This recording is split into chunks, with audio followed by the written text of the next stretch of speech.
ஒரு ரிலேஷன்ஷிப்ல கல்யாணம் ஆகியிருந்தாலும் சரி, இன்னும் நீங்க காதலிச்சிட்டு இருந்தாலும் சரி, சில விஷயங்களை மத்தவங்க கிட்ட நம்ம சொல்லக்கூடாது. அது என்னன்னு அப்படிங்கறத இந்த வீடியோல பார்க்கலாம். உங்களோட பார்ட்னர் எவ்வளவு பலவீனமானவங்க அப்படிங்கறத மத்தவங்க கிட்ட சொல்லவே சொல்லாதீங்க. அதை உங்களுக்கு எதிராகவோ ஏன் உங்க பார்ட்னருக்கு எதிராகவோ வேற யாராவது பயன்படுத்தலாம். உங்க பார்ட்னர் கூட உங்களுக்கு எவ்வளவு சண்டை இருந்தாலும் அதை வெளியில மத்தவங்க கிட்ட நீங்க சொல்லவே கூடாது. உங்க ரெண்டு பேருக்கு இடையில மூன்றாம் உலக போரே நடந்தாலும் கூட வெளியில பாக்குறவங்களுக்கு பா சூரிய வம்சம் சரத்குமார் தேவயானி மாதிரி என்ன ஒரு ஜோடி இவங்க அப்படின்னு பார்த்து பொறாமப்படுற அளவுக்கு நீங்க நடந்துக்கணும். உங்க பார்ட்னர் கிட்ட இருந்து உங்களுக்கு செலவுக்கு எவ்வளவு காசு கிடைக்குது அப்படிங்கறத மத்தவங்க கிட்ட சொல்லாதீங்க. தெரிஞ்சுக்கணும் அப்படிங்கிற ஆர்வத்துல யாராவது வந்து கேட்டாலும் கூட நான் எதிர்பார்க்கறத விட அவங்க அதிகமா தான் கொடுக்கறாங்க அப்படின்னு பொய் சொன்னா கூட தப்பே கிடையாது.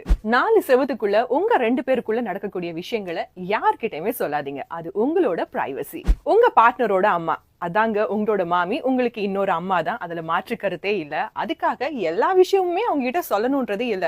ஏன்னா உங்க பார்ட்னர் ஏதாவது ஒரு விஷயம் உங்களுக்காக ஸ்பெஷலா வாங்கி கொடுத்திருக்காங்க, இங்க பாத்தீங்களா அத்தை உங்க பையன் எனக்காக வாங்கி கொடுத்திருக்காரு அப்படின்னு நீங்க சொல்றது தப்பு கிடையாதுதான்.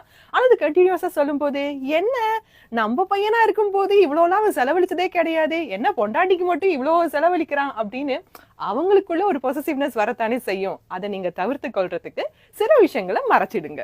அலைப்பாய்தை படத்துல வர மாதிரி கேலண்டர்ல ஒரு மாசத்துல எத்தனை நாள் சண்டை போட்டோம் அப்படின்னு நோட் பண்ணி வச்சு அது உங்க ஃப்ரெண்டுக்கு இல்லைன்னா உங்க ஃபேமிலியில இருக்கிற யார்கிட்டயுமே ஷேர் பண்ணிக்காதீங்க.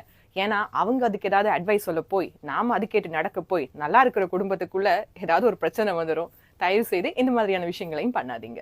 பெத்த பிள்ளைங்க கிட்ட உங்களுடைய வாழ்க்கை துணை பற்றிய தவறான பிம்பங்களை என்னைக்குமே உருவாக்காதீங்க. உங்க அப்பா எப்படித்தான் பொறுப்பே இல்லாதவர், உங்க அம்மாவுக்கு சும்மா காட்டு கத்ததான் தெரியும் அப்படின்னு நீங்க சொல்லி சொல்லி வளர்த்தீங்கன்னு வைங்களேன், வயசான காலத்துல அது உங்களுக்கே வினையா முடிஞ்சிரும். தவறு செய்யாத மனுஷங்க இந்த உலகத்துல கிடையவே கிடையாது. அதனால உங்களோட லைஃப் பார்ட்னர் கடந்த காலத்துல ஏதாவது தப்பு பண்ணியிருந்தாங்கன்னு சொன்னா அதை தயவு செய்து எந்த ஒரு சிச்சுவேஷன்லயும் குத்தி காட்டாதீங்க, மத்தவங்க கிட்டையும் சொல்லி காட்டாதீங்க.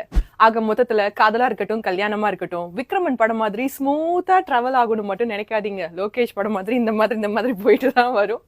எந்த மாதிரி போனாலும் சரி வாழ்க்கையில எதிர்நீச்சல் போட்டு சந்தோஷமா இருங்க.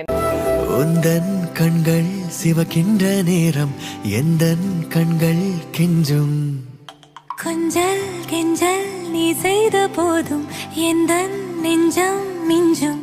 மன்னிப்பாயோ அன்பே மறப்பாயோ இன்றே நெடுநேரம் ஆச்சு சிரிப்பெல்லாம் எங்கே. சினம் கொண்டு நானும் விடுவாயா நீயும் சரி என்ற கோவம் குடை சாயுதே.